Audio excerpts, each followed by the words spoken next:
అర్థమైంది. వాళ్ళు పర్సనల్గా ఏదైనా కావాలి, అట్లా ఏదైనా డ్యాన్స్ చేయాలా, పాటలు పెట్టుకోవాలనుకుంటే వాళ్ళకి స్పెషల్గా పర్మిషన్ ఇస్తాం, చేయమనండి. అంతేగాని ఊరికి రెచ్చగొట్టే విధంగా ఎవరు ప్రవర్తించదండి.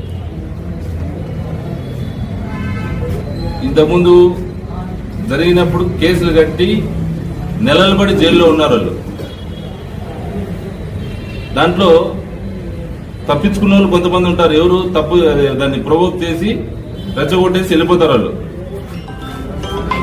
కానీ ఇరుక్కునేది మాత్రం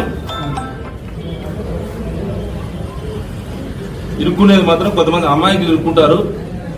ఆ ట్రాప్ లో పడద్దండి. చాలా మంది ఏంటంటే ఏదో జరుగుతుందంటే చూసేకొస్తారు. అటువంటి పరిస్థితుల్లో మీ ఇంట్లో అందరికీ కూడా మీరు చెప్పండి.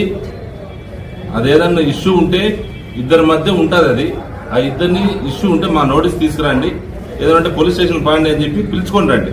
అంతేగాని మీరు మాట్లాడి మీరు దాన్ని పెద్దగా చేసి, నాట్ ఓన్లీ ఇప్పుడు జరిగే ఇష్యూ పండగలకే కాదని చెప్తుండేది, జనరల్ గా కూడా ఏమన్నా ఉంది మా పోలీస్ నోటీస్ తీసుకురండి, మేము యాక్షన్ తీసుకుంటాం స్ట్రైట్ అవే. ఇంకా వేరేది వాళ్ళతో మాట్లాడదాం అనుకున్నాం సార్, ఏంది ఇది అడుగుదామని పోయినాము, ఇది కరెక్ట్ కాదు.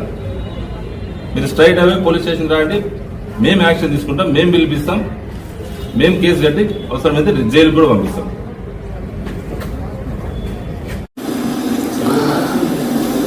రేపు జరగబోయే శివాజీ శోభాయాత్ర మరియు నెక్స్ట్ మంత్ లో మనకున్న రంజాన్ సందర్భంగా పీస్ కమిటీ ఆర్గనైజ్ జరిగింది పల్మనేర్ టౌన్ లో.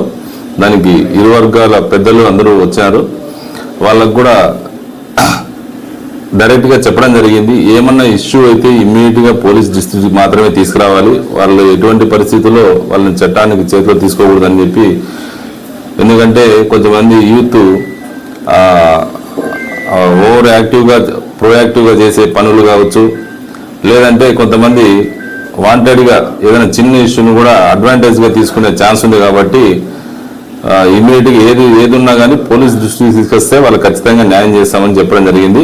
At the same time social మీడియాలో కూడా ఎనీ అన్వార్డ్ ఇన్సిడెంట్స్, అది అంటే వీళ్ళకి సంబంధం లేకపోయినా కొంతమంది ఫార్వర్డ్ చేస్తుంటారు. అటువంటిది ఎటువంటి ఫార్వర్డ్ చేసినా వాళ్ళపైన లీగల్ యాక్షన్ ఉంటుందని చెప్పి తెలియజేయడం జరిగింది. అంతేనా? ఈ శోభాయాత్ర మరియు రంజాన్ సందర్భం పురస్కరించుకొని హిందూ ముస్లింకి అందరినీ పెద్ద మనుషులను పిలిపించి పీస్ కమిటీ ఆర్గనైజ్ చేయడం జరిగింది. ఆ పీస్ మీటింగ్ లోనే అందరికీ ఇంతకుముందు ఎప్పుడు జరగలేదు, ఇంకా ముందు కూడా జరగకూడదనే ఉద్దేశంతో ఇది ఎస్పీ సార్ ఆదేశాల మేరకు, చిత్తూరు ఎస్పీ ఆదేశాల మేరకు పీస్ కమిటీ మీటింగ్ ఆర్గనైజ్ చేసి ఏదన్నా వాళ్ళకు దృష్టికి వస్తే ఇమీడియట్ గా పోలీస్కి నోటీస్ తీసుకురండి, చట్టపరమైన చర్యలు తీసుకుంటామని చెప్పి బోత్ గ్రూప్స్ హిందూ ముస్లిమ్స్ కి చెప్పడం జరిగింది. వాళ్ళు కూడా ఫుల్ గా పోలీస్ కి కోఆపరేట్ చేసి ఎటువంటి ఇన్సిడెంట్ జరగకుండా చేస్తామని చెప్పి హామీ ఇవ్వడం జరిగింది.